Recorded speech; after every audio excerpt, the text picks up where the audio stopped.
16 फरवरी 2017 राजा गिद्ध। क्या अच्छा उन्वान है, राजा भी और गिद्ध भी। असल में देखा जाए तो राजा ही गिद्ध होता है। हर शय को ऊपर से देखता है, ऊंचाई से ही नीचे की हरकत साफ नजर आती है, और वीराने से रौनक की। खुद वीराने में रहने वाला वीराने का अंदाज़ा नहीं लगा सकता, जैसा कि भरे पेट से भूखे की भूख महसूस ही नहीं की जा सकती। रौनक में डूबे रहकर वीराने की वुसअत की जांच आसान है, रकबा ही तो नापना है। इसी तरह वीराने में रहकर या वीरान होकर रौनक चहल पहल को तराजू पे रखना आसान है। इल्ज़ामात ही तो लगाने हैं, नोटों में ही तो लपेटना है। हाँ, तो फिक्र हो रही थी गिद्ध की। गिद्ध भी अल्लाह की क्या मखलूक है, इससे बहुत सीखा जा सकता है।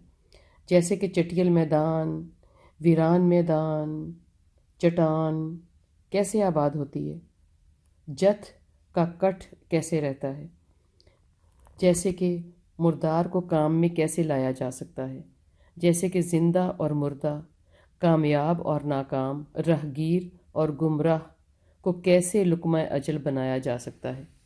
वैसे एरा इंसान परिंद से सीखता ही आया है, ज़मीन में दफनाना भी और आसमान पे लहराना भी।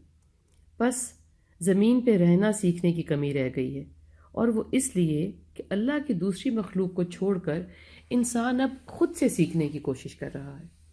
गिद्ध से ये भी सीखना है कि ये दुनिया हमेशा रहने की जगह नहीं है, इसीलिए यहाँ घर नहीं बनाना। इसका मतलब ये नहीं कि मकान नहीं बनाना, मतलब है घर नहीं करना। मैं तो हैरानी के समुंदर में गौते खाए ही चली जा गई कि वो जानदार जिसकी हर गंदी मिसाल हमने घर रखी है, किस कदर अहमियत का मालिक है, और तुम इसकी किस किस शय का इनकार करोगे। सूरह रहमान। गिद्ध बाकी परिंदों की तरह घोंसला नहीं बनाता, तो उसका घोंसला गिरता भी नहीं। वो खुद के अंडे भी अल्लाह की ज़मीन पर अल्लाह के हवाले कर देता है, कभी तो किसी अध ढके गार में, कभी किसी पहाड़ की खो में। शायद वो इस बात से वाकिफ़ है कि वो खुद के बच्चों की अफजाइश के काबिल नहीं रहा। हम खुद के बच्चों को सड़कों पे, गारों में, पहाड़ों में तो नहीं छोड़ सकते, मगर सीधा रास्ता तो दिखा ही सकते हैं ना। नहीं तो गिद्ध बेहतर है और बेहतर अकल का मालिक है।